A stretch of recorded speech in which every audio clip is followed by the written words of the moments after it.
이 시간 주신 하나님 말씀은 신약성경 고린도후서 11장 16절에서 33절 말씀입니다.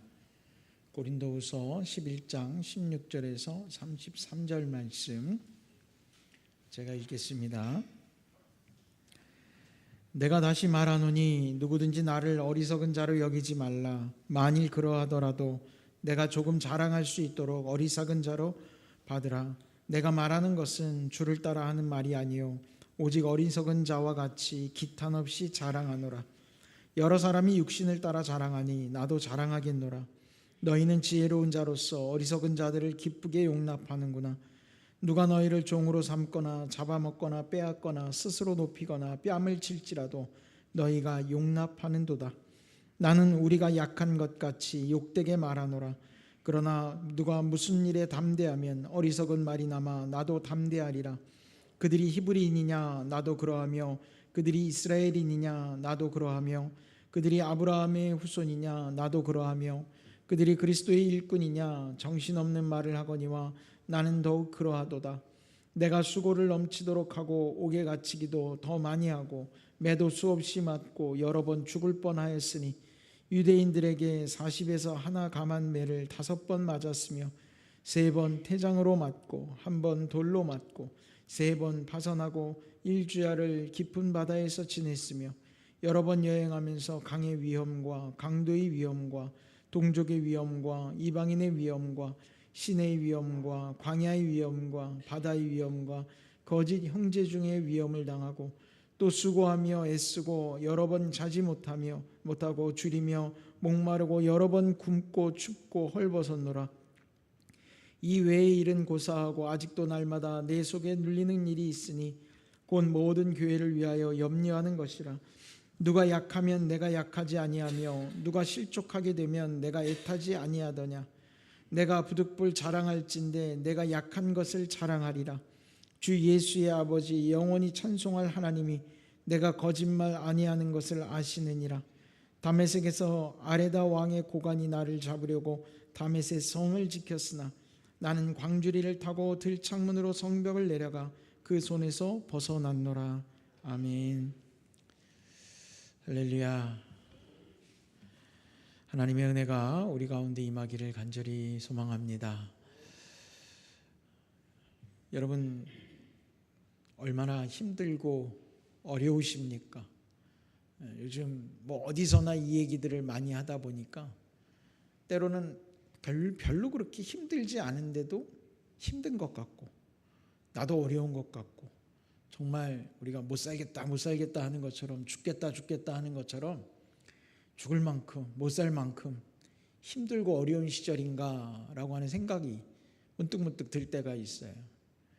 사람이 살아가면서 인생에 어려움을 겪는다는 것, 어려움 없이 고난 없이 사는 사람은 아마 세상에 아무도 없을 겁니다.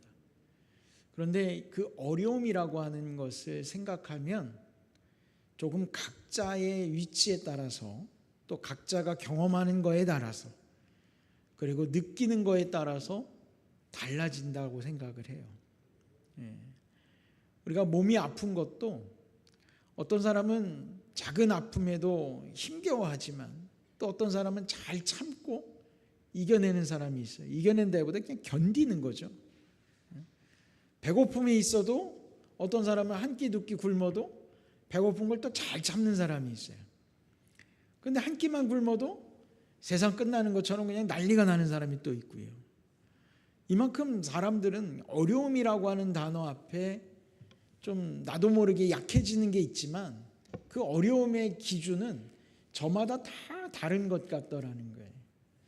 어떤 사람이 물질의 어려움이 있다고 이야기를 합니다. 물질의 어려움도 기준이 다 다르겠죠. 내가 한 10억짜리 아파트에 살고 싶은데 수중에 가진 돈이 5억, 6억밖에 없어요. 그 집을 살려면 나머지를 또 대출해야 돼요. 그래서 대출을 하게 되면 그 사람의 삶의 경제가 어려워질 수 있겠죠. 힘겹다 어렵다 이야기를 합니다. 그러나 어떤 사람은 좀 1억짜리만 살아도 아무렇지도 않은 사람들이 있단 말이에요. 그럼 앞에서 전자에 얘기한 사람 경제적으로 참 힘들고 어려운 사람인가요? 어떤 사람이 1억짜리 차를 사고 싶은데 1억은 없어요. 한 3천만 원밖에 없다고 칩시다. 그래서 1억짜리를 무리해서 샀어요. 그래서 그 사람은 경제적으로 어려워졌어요. 경제적으로 정말 어렵고 힘겹게 된 걸까요? 사람들이 살아가면서 이 어렵다라고 하는 표현은 누구나 쓰지만 그 기준은 모두가 같지 않다라는 겁니다. 이 사람한테 잣대가 다르고 저 사람한테 잣대가 달라요. 물질이 됐든 건강이 됐든 사람과의 관계도 그래요. 늘 어느 모임이나 가서 어느 조직이나 가서 문제가 되는 사람이 있어요. 힘겨워하는 사람이 있어요. 직장을 옮기고 또 옮기고 옮기면서 옮길 때마다 사람들과의 관계에 어려워하는 사람들이 있어요. 근데 아무렇지도 않게 그냥 넘어가는 사람들이 있어요. 우리가 뭐 그런 사람들의 멘탈이 정말 갑이다 뭐 이런 표현들을 좀 쓰지만 사람들의 기준이 너무 다르다는 거죠.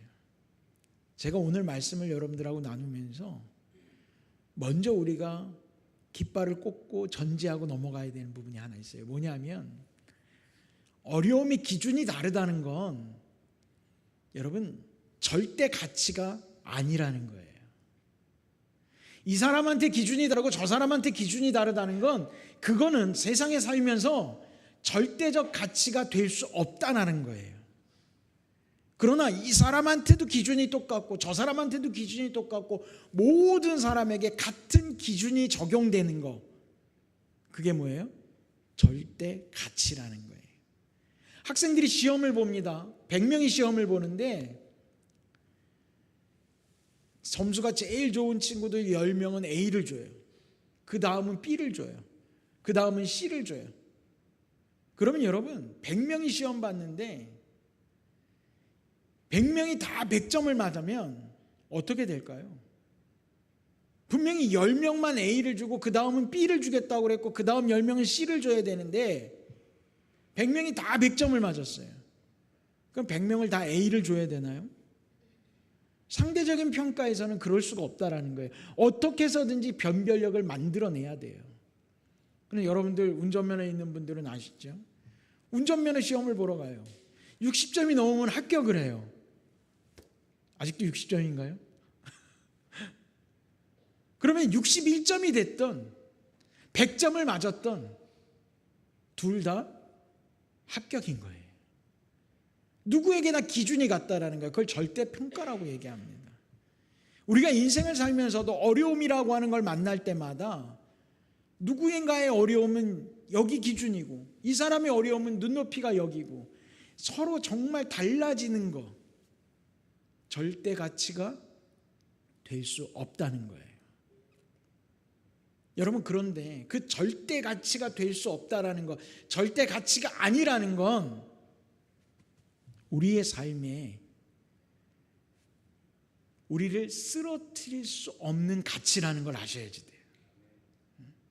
그 절대 가치가 아닌 것들로 인해서 우리가 넘어지고 힘겨워해서는 안 된다는 거예요.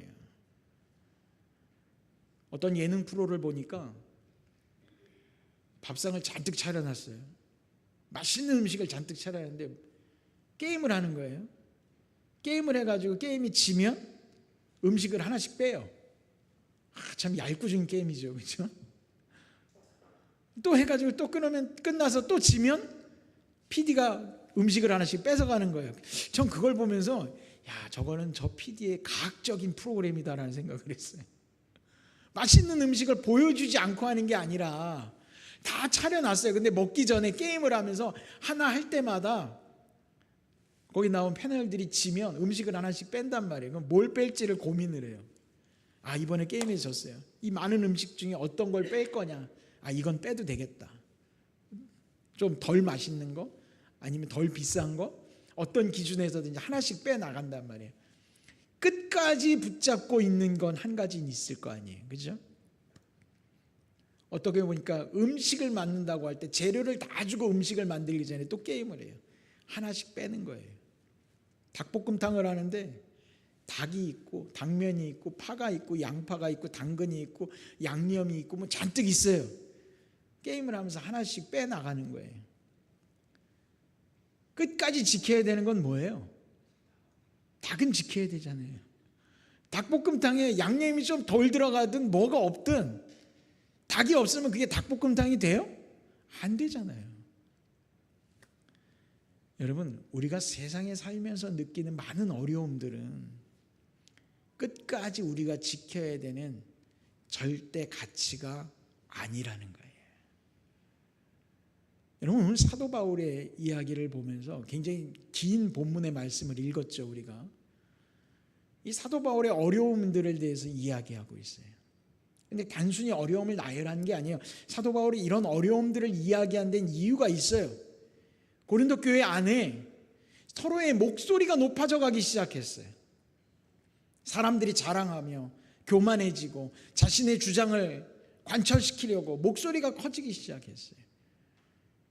그런데 그 목소리 큰 사람들은요, 잘났다고 목소리가 커지는 거겠어요? 못났다고 목소리가 커지는 거겠어요?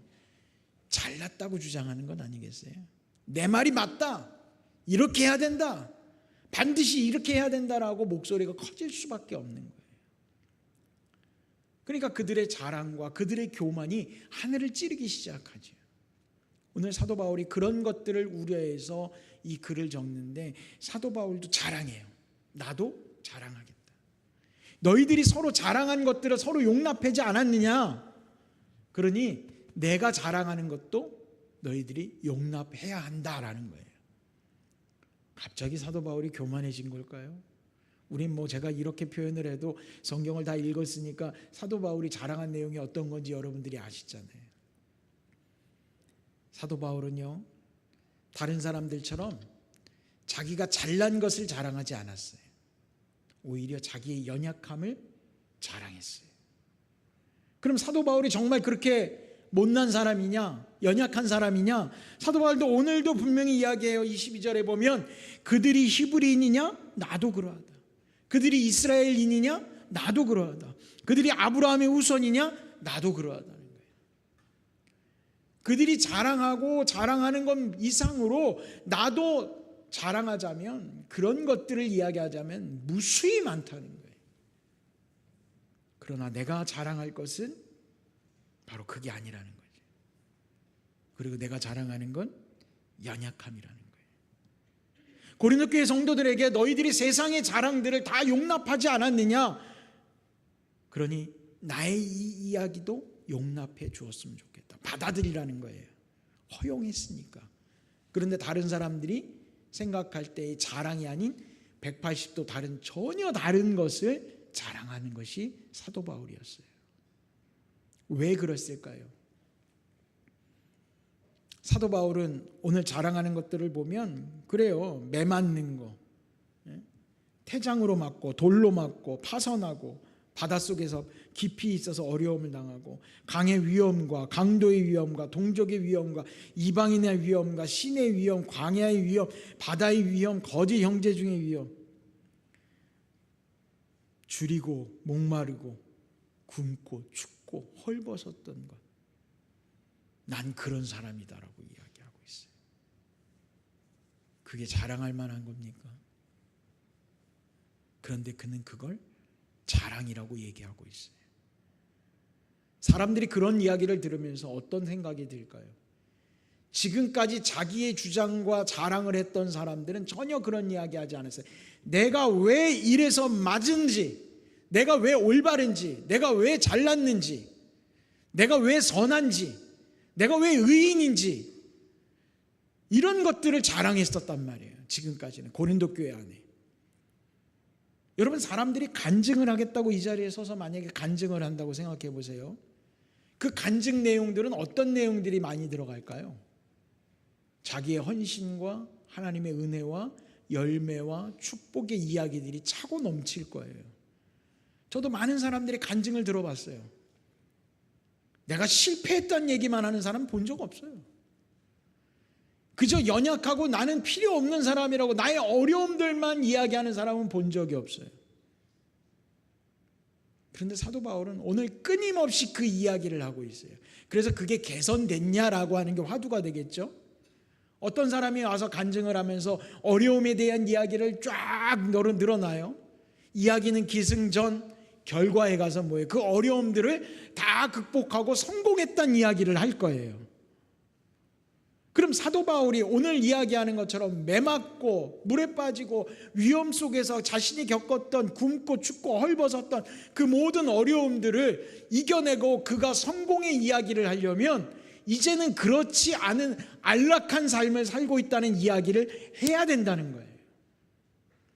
그러나 사도 바울은 그의 어려움 끝에 승리를 절대 가치가 아닌 세상의 기준으로 이야기하지 않고 있다는 것이죠.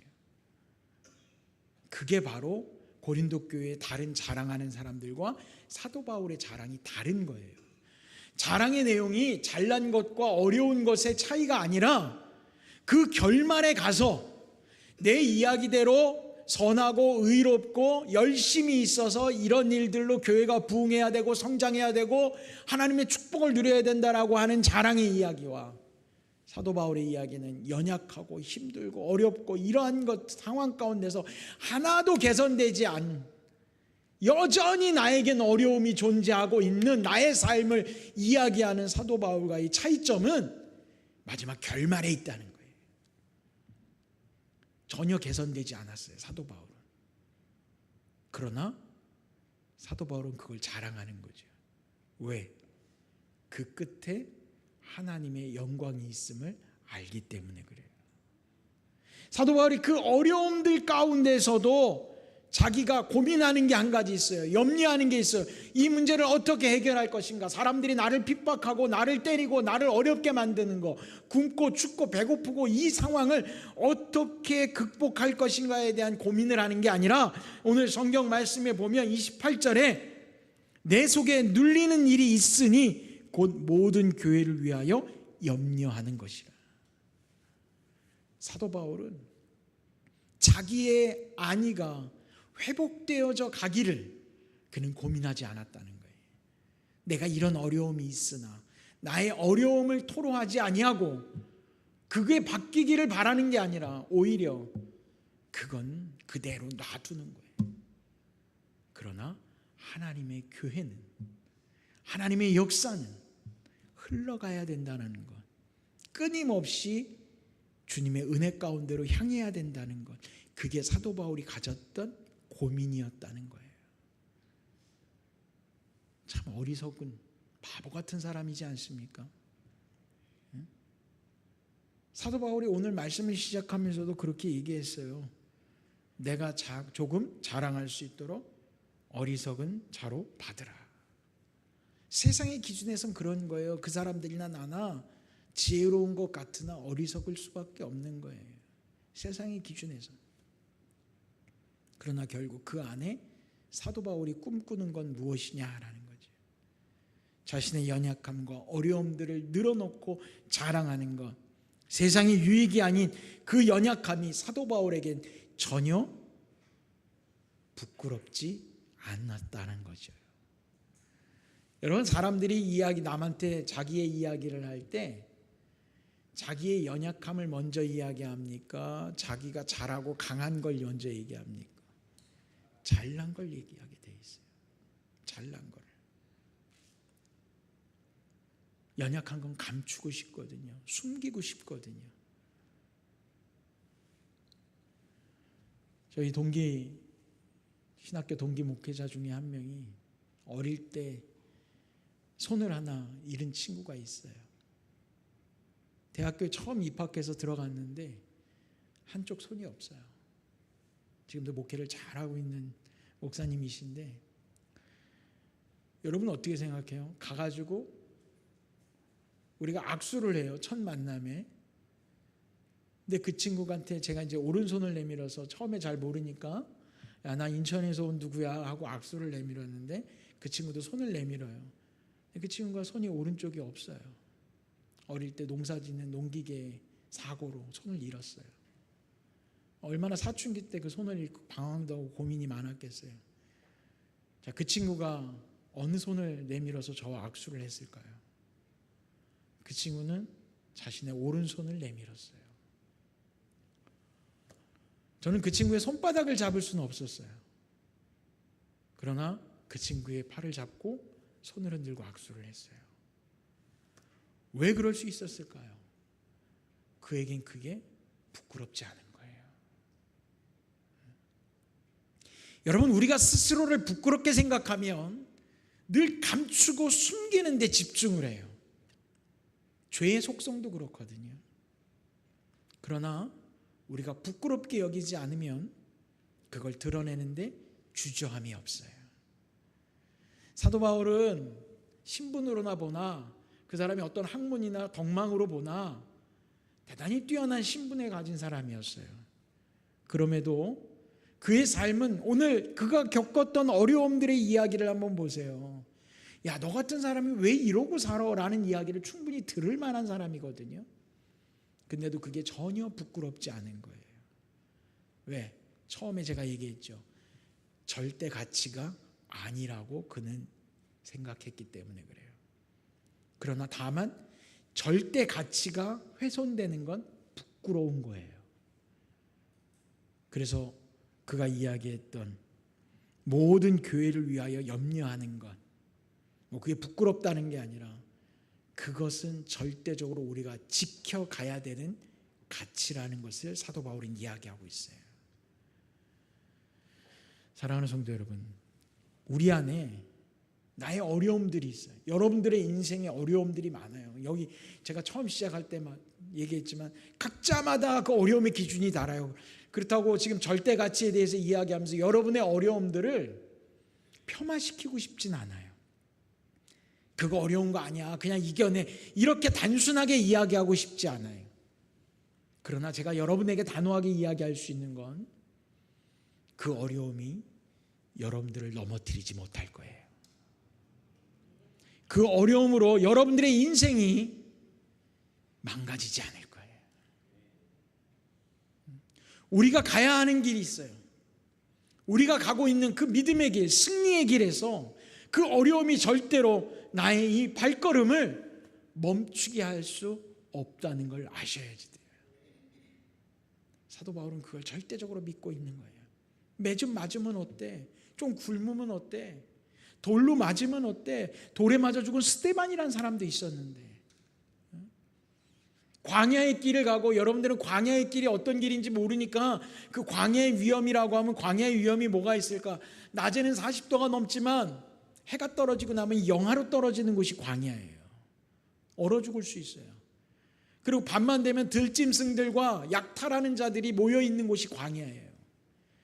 광야길을 가다가 광야에서 노숙을 해야 된다는 건 목숨을 걸고 해야 되는 일인 거예요. 그게 광야의 위험이에요. 그래서 광야로 나아간다라는 건 내 목숨을 걸고 나간다는 얘기거든요. 사도 바울은 그 위험의 길을 주저없이 갔던 사람이었어요. 사랑하는 성도 여러분, 우리도 사도 바울이 겪었던 어려움 이상으로 여러분들의 삶에 분명한 어려움이 있을 거예요. 그 어려움들 우리가 이겨내자, 하나님 역사하신다, 단순히 그렇게 이야기한 것이 아니라 이겨내지 못할 수도 있어요. 내가 그 어려움을 해결하지 못할 수 있단 말이에요. 극복하지 못할 수도 있어요. 물질의 어려움 평생 갈 수도 있어요. 제가 알고 있는 한 대학생이 대학에 입학하면서 학자금을 대출을 받았어요. 그래서 4년 동안 학교를 다녔어요. 직장 생활을 시작해요. 30살이 넘었어요. 그리고 전화 한 통이 왔어요. 목사님, 저 드디어 학자금 다 갚았어요. 10년 가까이가 돼서야 자신의 손으로 학자금 대출 받은 걸 다 갚았다는 거예요. 야, 이제는 빚 없는 인생이 끝났구나 그랬더니 그래요. 아니에요, 빚은 여전히 있어요. 자기 방을 구하느라고 또 숙소를 구하느라고 대출을 받았다는 거예요. 아마 그게 또 다 갚아갈 때쯤 되면 가정을 이루고 결혼을 하면 뭔가가 또 생기겠죠. 어떻게 보면 평생 따라다니는 거 아니겠어요? 아마 여기 계신 여러분들도 나는 평생 빚만 갚다가 끝나겠구나. 어떤 목사님도 그러시더라고요. 교회를 건축하느라고 수십억을 대출을 받아서 빚을 냈어요. 그 목사님이 그래요. 나는 은퇴할 때까지 이 빚을 갚다가 끝날 것 같다고. 우스갯소리 이야기지만 우리의 문제, 우리의 어려움들 어떻게 보면 세상에서 얘기하는 그 해결책이라고 하는 걸로 해결하지 못할 수 있어요. 아파서 건강이 문제가 있는 사람도 평생 그 건강을 끌어안고 살아야 될 수도 있어요. 저도 이제 50줄에 들어서고 나이가 먹어가기 시작하다 보니까 뭐 행정적인 나이는 이제 한 살씩 우리 다 줄었으니까 다시 40대가 되긴 했는데 오늘보단 어제가 컨디션이 더 좋은 거예요. 알죠? 나의 신체 바이오의 컨디션은 항상 오늘보다 어제가 더 좋았더라고요. 몸 상태가 늘 베스트일 때가 없어요. 좀 뭐가 좀 안 좋다. 그러면 이제 그냥 평생 앓고 가는 거예요. 저는 의사 선생님도 그런 얘기를 하더라고요. 정형외과 질병 같은 거 뭐 여기저기 관절에 염증이 생기고 문제가 생겨서 병원에 가보면 이건 어떻게 해야 됩니까? 그러면 이제는 그냥 죽을 때까지 이건 갖고 가야 되는 거니까 평생 관리만 하시는 거예요. 근데 그 얘기가 뭔가 해결책으로 들리지 않고 절망 가운데 들리는 때가 가끔 있어요. 죽을 때까지 아파야 된다고? 야, 참 무책임한 얘기 아닌가? 그러면서 그래요. 의사가 하는 얘기가. 근데요, 몇 년이 지나다 보면 나중에는 아픈 줄 모르고 살아요. 근데 원래 아픈 거예요. 그 말이 정답이더라고요. 어느 순간부터 그냥 살게 돼요. 이거 옛날부터 아팠어. 옛날부터 힘들었어. 여러분, 우리의 문제와 어려움이 해결돼야 그것이 승리가 아니에요. 그건 여전히 우리 안에 있을 거예요. 그러나 그게 내 인생을 쓰러뜨릴 수 없다는 거, 여러분 꼭 믿으시기 바랍니다. 사도 바울이 복음을 전하면서 그 복음의 전함의 그 발걸음을 배고픔과 춥고 어려움들 이야기한 것, 때로는 핍박받고 매맞고 돌로 맞고, 그럼에도 불구하고 그것들이 자신의 걸음걸음을 막을 수 없다라는 거, 사도 바울은 이야기하는 거죠. 고린도 교회 교인들에게도 마찬가지예요. 너희들의 평안함과 안락함이 너희들의 승리가 아니라 뭔가 조금 더 세상적 가치로, 세상적 기준으로 좋아지는 게 너희들의 승리가 아니라, 그것이 부흥이 아니라 여전히 주님 앞에 온전히 믿음으로 서는 것, 그것이 우리의 승리가 있는 것이다. 여러분, 고린도 교회는 제가 예전에도 설명을 한번 드렸지만 아주 부유한 교회였어요. 물질적으로나 사람도 많이 모이고요, 무역이 활발히 일어났던 도시였기 때문에 거기에는 물자도 많고 늘 풍요로웠던 도시가 고린도 지역이었고, 교회도 그랬어요. 그랬다면 그 교회 안에 있는 구성원들은요, 얼마나 세상적 가치에 밝았겠습니까? 교회도 좋아져야죠, 교회도 풍성해져야죠, 뭔가 성장해야죠. 이런 것들이 지금의 교회들 뿐만 아니라 그 당시 고린도 교회도 분명히 있었고, 그걸 위해서 주장하는 이들이 있었다는 거예요. 조금 더 거룩해져야 돼, 조금 더 성장해야 돼, 조금 더 뭔가 많은 일을 해야 돼, 이런 이야기들이 쏟아져 나오면서 그리스도의 복음이 아니라 세상적 기준으로 그 모임을 성장 발전시켜 가려고 하는 움직임들이 교회 안에 있다는 거죠. 그러다 보면 이단의 가르침도 교회 안에 들어오게 되는 거예요. 이단들이 늘 이야기하잖아요. 당신 구원 받았습니까? 라고 물어봐요. 구원받은 사람한테 구원받은 걸 왜 물어보냔 말이에요. 그리고 이야기하잖아요. 몇 월 며칠 날 몇 시에 받았는지, 구원받은 증거가 어디 있는지, 뭐 자꾸 그런 얘기들을 물어봐요. 유치하게. 그러면서 사람들을 자극하고 뭔가 조금 더 열심히 해야 구원받을 수 있는 것 같고, 고린도 교회 안에도 그런 어려움들이 들어오기 시작하는데, 사도 바울은 원천적으로 그거를 막아낼 방법은 뭐냐? 우리가 성장하는 데 집중하는 게 아니라 때로는 이 어려움들을 바라보면서도 이 어려움들을 감당해내고 있는 것, 그냥 받아들이고 있는 것, 그럼에도 불구하고 주님을 향한 믿음은 변함이 없는 것, 그게 바로 승리라고 하는 사실이에요. 예수님 십자가에 달려 돌아가실 때 조롱하는 사람들 중에 네가 그리스도라면 그 십자가에서 내려와서 우리를 구원하라고 이야기했던 자들이 있어요. 그게 세상의 가치의 승리라고 하는 걸 단적으로 보여주는 거예요. 그러나 예수님 자신의 힘으로 십자가에서 내려오시지 않았어요. 그 십자가에서 피 흘려 죽으셨어요. 세상의 가치는 실패입니다. 그러나 주님은 부활하셨어요. 여러분, 우리의 삶의 어려움들이 전혀 개선되지 않아도, 전혀 바뀌지 않아도 내 믿음이 흔들림 없이 주님을 향해서 갈 수 있다면 그것이 바로 승리인 것을 깨달으시기 바랍니다. 우리의 고난, 어려움, 세상적 어려움, 그것으로 인해 우리는 절대로 실패하지 않을 겁니다. 여러분들의 삶에 어떤 어려움이 있는지 제가 세세하게 다 알 수는 없어요. 그러나 꼭 믿으십시오. 그 어려움이 여러분을 넘어뜨리지 못합니다. 여러분, 믿음으로 여러분들의 삶을 한 걸음 한 걸음 나아가시기를 주의 이름으로 간절히 축원합니다. 기도하겠습니다. 하나님, 우리 안에 힘들고 어려움들을 이미 주님께서 아시는 줄 믿습니다. 그리고 우리가 그 힘겹은 싸움 가운데, 늘 어려움 가운데 아버지 지치고 때로는 넘어질 때도 있습니다. 그러나 주님을 향한 우리의 믿음이 흔들림 없이 가기를 소망합니다. 세상의 가치가 우리를 멸망시킬 수 없음을 깨닫게 하시고, 그 어떠한 것들도 다 잃어버릴지라도 오직 주님을 향한 믿음만은 지켜 나아가게 하여 주시옵소서. 주께서 허락하신 믿음의 길에 주님과 동행하길 간절히 기도하며 예수님의 이름으로 기도드렸습니다. 아멘.